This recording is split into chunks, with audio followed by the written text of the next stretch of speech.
Hello बच्चों, इस बार NEET का जो पेपर था ना उसमें लॉजिक गेट से 2 क्वेश्चन आया था, है ना। लॉजिक गेट से 2 क्वेश्चन आया था और दोनों ही क्वेश्चन बहुत इजी था। ठीक है, पेपर की बात करें बच्चों तो पेपर देखिए बहुत ज़्यादा डिफिकल्ट नहीं था, है ना, मॉडरेट था। इजी क्वेश्चन ज़्यादा थे, एक आध क्वेश्चन 2 क्वेश्चन ऐसे थे जहाँ पर मतलब थोड़ा कन्फ्यूजन ज़्यादा हुआ। ठीक है, डाउट ज़्यादा हुआ बच्चों को और मतलब मैक्सिमम बच्चों ने गलत कर दिया उस क्वेश्चन को, है ना। एक एटम्स का क्वेश्चन आया था, उसको हम डिस्कस करेंगे। ठीक है, तो चलिए लॉजिक गेट का जो पहला क्वेश्चन था ना इस पेपर में वो देखते हैं हम लोग। A logic circuit provides the output y as per the following truth table. अब देखिए यहाँ पर ना आपको दिया हुआ है ये। अब एक चीज़ आप ध्यान से देखिए, इसमें तो आपको समझ में आएगा। जब a 0 है ना तो y 1 है, a 0 y 0, a 1 y 1, a 1, ठीक है, y 0। अब इसमें पहले हम काम करते हैं, पहले हम इन दोनों को चेक कर लेते हैं।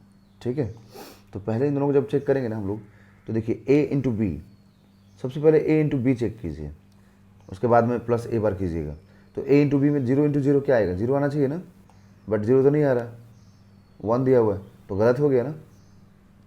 समझ में आया ना, यहाँ पे 0 होना चाहिए बट ये 1 दिया हुआ है तो गलत। a इंटू बी, तो a और b का देखिए अगर हम लोग तो a 0 है और ये 1 है तो क्या आना चाहिए, 0 आना चाहिए, तो ये वाला तो करेक्ट है। ठीक है, 1 इंटू 0 क्या होना चाहिए, 0, बट ये 1 दिया हुआ है, दैट मीन्स कि ये भी मतलब रॉन्ग हो गया। ओके, अब हम प्लस ए कर देते हैं, तो ए बी प्लस ए बार। तो जैसे आप ए बार करेंगे तो देखिए यहाँ पर हमने क्या देखा था पहले वाले में कि ए बी तो 0 है ना, तो ए भी 0 है तो 0 plus a bar, that is a bar मतलब 0 का बार 1, तो 1 मिलना चाहिए। ठीक है, 1 मिल गया अपने पास। ठीक है, जब ए इंटू बी करेंगे हम लोग तो यहाँ पर देखिए सेकेंड वाले में इसमें, ठीक है, हम सेकेंड वाला चेक कर रहे हैं अभी।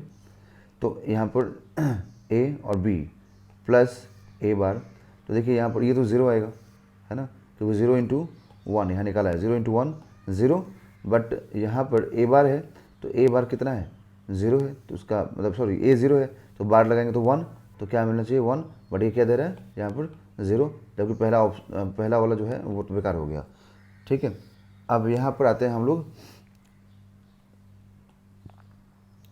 ठीक है, A B bar plus a बार, तो ए बी बार है ना, ए 0 तो बी बार कितना हो जाएगा, बी 0 है और उसको बार लगाएंगे तो 1 हो जाएगा, plus a bar that is ये 1 हो जाएगा क्योंकि ए 0 है।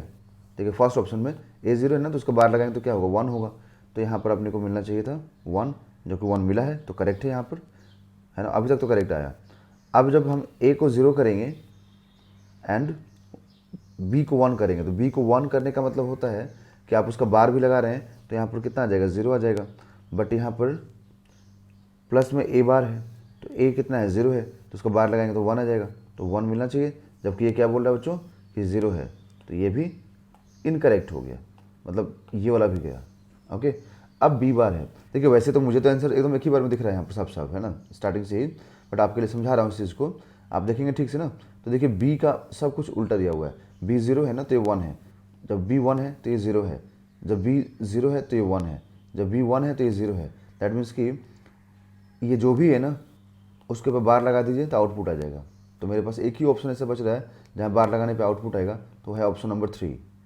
ठीक है, अब देखिए डायरेक्ट बी तो है नहीं, बी 0 है तो कितना है ये 1 है ना, तो हम डायरेक्ट बी तो नहीं बोल सकते, तो ऑप्शन नंबर 4 देते, ऐसे रिजेक्ट हो गया। ठीक है, और इसके ऊपर बार लगा के देखिए, तो जैसे बार लगाएंगे तो 0 का बार 1, 1 का बार 0, 0 का बार 1, 1 का बार 0। ठीक है, तो option number 3 is a right answer.